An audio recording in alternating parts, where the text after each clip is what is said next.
Hi everyone, and welcome to our first assignment. So today we are going to be talking about a form of choreography called BME, or the beginning, middle, and end. So when you're doing exploratory choreography, or when you are setting choreography for a larger performance or for a group dance, you always want to make sure that that choreography has a definite start, definite stuff that's going on in the middle that's based off of choreographic elements and dance elements, and then it needs to have a defined ending. So B stands for beginning, M stands for middle, and E stands for end. Let's take a moment to take down some notes. B stands for beginning, which is the beginning of your choreography. M stands for middle, which is where the choreography happens. And E stands for ending. This is where your choreography stops.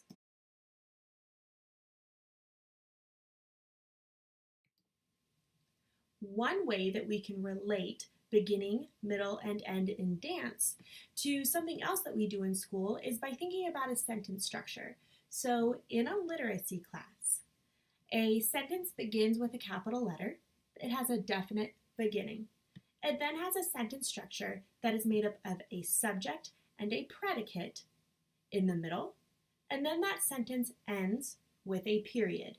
By having a capital letter, having a subject and a predicate in the middle, and then having a period at the end, we know that that sentence is complete. The same goes for a movement phrase in dance. There must be a defined beginning, something in the middle, and then a defined ending. Once again, it's time to take some notes. The beginning of your choreography is just like the beginning of a sentence. It starts with a capital letter, which means your choreography needs to start with a definite beginning. Maybe it is stillness, maybe it's an exact pose. The middle of your movement phrase consists of your choreography. Your choreography is based off of dance elements. This is the exact same way that you create a sentence by having a subject and a predicate within the body of your sentence. Now here's the ending of your choreography. Just like a sentence ends with a period so that you know it's over, your choreography also has to have a definite ending. Maybe once again, that stillness or a very specific pose. Let's take a moment to ask ourselves how using the BME process will impact our students. What to do is I'm going to ask you to consider the following question.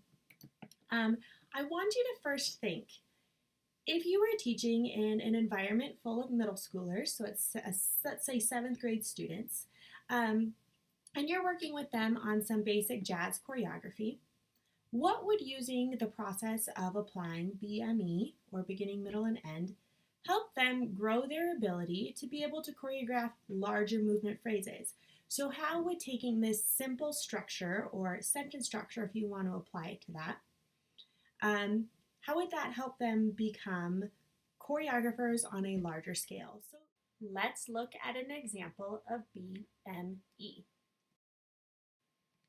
This is the link for an example video. You can either copy and paste this link into your browser straight from the video, or feel free to go into the assignment and you can get the link from there. So this was a really cute video of some very simple jazz choreography. There was the obvious choreographic leader in the front, and as you noticed at the very beginning, they started with a defined level of stillness or a pose to start their choreography. There were a lot of different dance elements included within the body of the choreography. And then there was a defined ending that was met with stillness.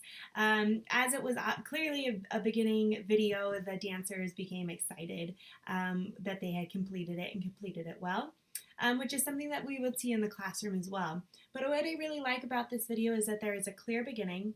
There's a lot of stuff in the middle. There's a lot of choreography in the middle. And then there's also a defined end. So not only is this something that you can show to your students, but it's also something that is a great example of what we mean by a movement phrase, because it has all of the elements of, say, a sentence structure or a movement phrase in general. Now we're going to take a moment to expand on our current knowledge of BME. The link listed below is one that you can copy and paste directly from this video, or you may go into the assignment and you can copy and paste it into your browser from there. This is further reading on BME and comes directly from Brenda McCutcheon. Let's work together and let's take some notes from the reading. In this blog, McCutcheon describes BME as the developmental framework for all dances. McCutcheon also discusses the fact that length of choreography is not a factor, meaning BME can be used with even the most basic of dances with the youngest of students and can be applied all the way up to the highest level of dancing. Additionally, BME operates separately from structure. Sure, it is a developmental framework for choreography. However, structures like narrative, theme, variation, rondo, and ABA are not the same as framework for choreography. However, this framework is vital to the main organizational format for all dance works. To put BME simply, it just holds dances together. McCutcheon describes BME as keeping dances on track to make their point and then finish. Finally, McCutcheon discusses how important BME really is. Without it, the choreography and the dance idea would be absolutely unsuccessful. There's no way that a dance could conclude without a beginning, and there's no way it could have a middle without an end. Here are a few more video examples of BME. Please copy and paste this link from the video or from the assignment into your browser and watch this intermediate tap example of BME. Please do the same with this link. Copy and paste from either the video or from the assignment to watch this example of BME. However, this is a hip-hop dance. The culture of hip-hop is a little bit different. Please take note as to how this dance begins and how it ends. And here's the moment we have all been waiting for. Here's an example of BME. It has an obvious beginning, it has a middle, and it has a very obvious end. All right, so I'm going to share with you an example of BME choreography, so a beginning, middle, and an end to the choreography. I am going to keep it very simple because I actually have a gloriously broken foot right now, and it does not feel very good. So we're going to keep it simple, but it's a great example, and it's something that I've used in my classes, and I'm sure you've used in yours. All right, please enjoy the Macarena.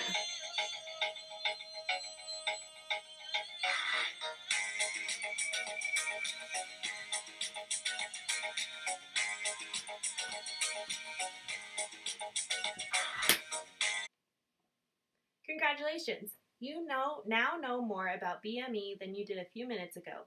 Please be sure to reference the assignment to make sure all parts have been completed. I can't wait to see your example of BME, and I am especially interested to read your answer to the inquiry question.